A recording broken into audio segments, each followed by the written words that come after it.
Today's short video is on conceptual approach to acid-base physiology. The basics starts with understanding water has a natural tendency to dissociate into H plus and OH minus, and there exists a equilibrium. And in a liter of distilled water, you have approximately, actually not approximately, exactly 10 to the power of minus 7 moles per liter of hydrogen ions. How do I know that it is 10 to the power of minus 7? pH is nothing but a negative log of hydrogen ion concentration. So if you do a negative log 10 of 10 to the power of minus 7, it is 7. We all know that the pH of distilled water is 7.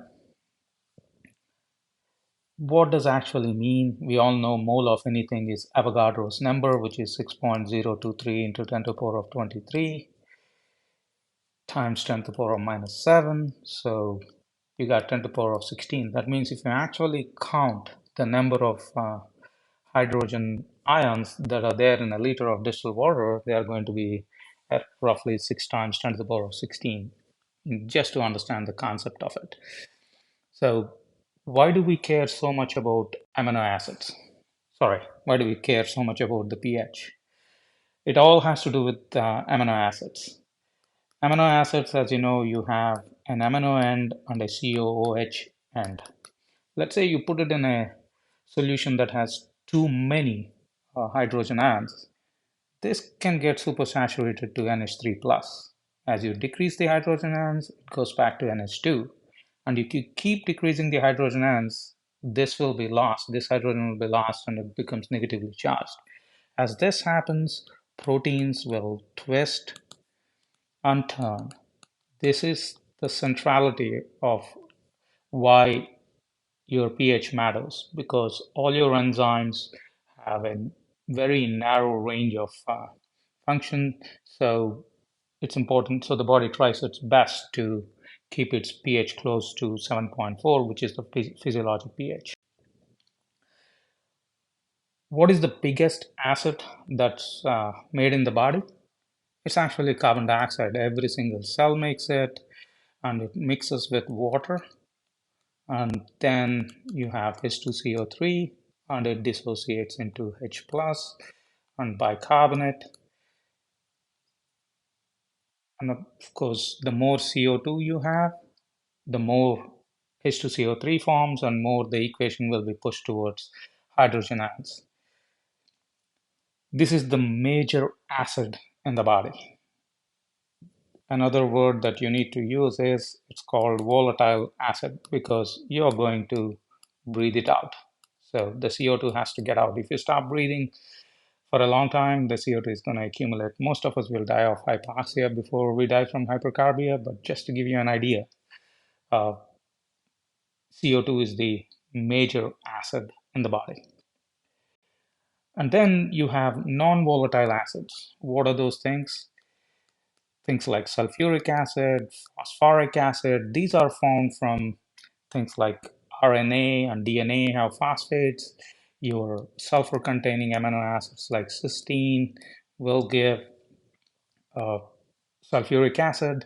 This has to be excreted through the kidney. So these are called non-volatile acids. Non-volatile acids, because you have to essentially excrete them through the kidney. But understand, CO2 plus water gives you H2CO3. That gives you a H plus ion, and you have sulfuric acid that will give you a H plus ion plus sulfate, and the same with your phosphoric acid and many others, like you have uric acid. The hydrogen ion can be influenced by all of them. And the pH of 7.4 in normal body is the steady state between all these processes. And also you have a functioning lung, so the CO2 is always being breathed out and your kidneys are working beautifully, so you're going to eliminate your non-volatile acids. But these are not the acids that we normally deal with in clinical practice. Every day, what we deal with is more of a lactic acid. What is lactic acid then? Is it a volatile acid, a non-volatile acid? I actually call lactic acid or keto acids as transient acids. Their end product is actually carbon dioxide. But for some reason, you cannot go through the entire metabolism of your carbs or fats. They can accumulate. So you don't have to focus on all of this. On the left, you have glycolysis, and glycolysis end product is pyruvate.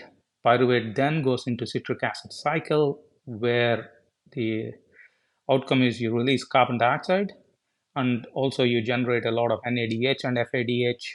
Those go through your oxidative phosphorylation in the mitochondria, and the end product is you get water. You need oxygen for this, and you generate a lot of ATP. You approximately get around 34 to 36 ATP for glucose molecule if it goes through all of this. There is one place where you can make ATP without oxygen, that is here. This is in glycolysis. If you have a situation where the oxidative phosphorylation cannot happen, you will be running on glycolysis because 2 ATP is better than 0. So you will be generating a lot of pyruvate, and this pyruvate accumulates, and the body handles it by switching it to lactate. Otherwise, your glycolysis cannot run. So lactate is a transient acid. Once you get oxygen back, or whatever the primary process generating the lactic acidosis resolves, it'll go back as CO2. So, but they do accumulate. What are keto acids? Fatty acids are nothing but you have a CH3, you have a CH2, and multiple CH2s, and in the end you have COOH. Essentially, they're all combinations of acetic acid. You build on more carbons, uh, you get longer chain fatty acids. The end product of all fatty acids is going to be acetyl CoA. Acetyl CoA is nothing but your acetic acid. So when you have a rapid breakdown of fats, they can accumulate, and this cannot, all of it cannot enter into the citric acid cycle. As these accumulate, they dissociate, releasing the protons. That is ketoacidosis. Again, what is the end product of this acetyl CoA? Once you go into citric acid cycle is CO2. So it's a transient acid. So to summarize, the largest acid is CO2, which is a volatile acid.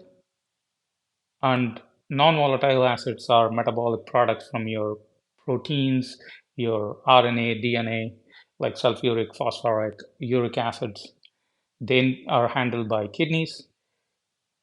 In pathological conditions, we get transient acids like ketoacidosis and lactic acidosis, which are actually supposed to go all the way to CO2, but they don't due to some pathophysiologic disturbance. Hold on to start, and it will be helpful as we go to the next concepts of how to use this when we evaluate patients. Just to give you an introduction of what we will be talking about next, it's about, of course, anion gap, and if there is one formula you have to remember that will come handy is Winter's formula. Hope this short video of introduction to acid base helps. With upcoming videos, hopefully it will be of some help when you evaluate patients.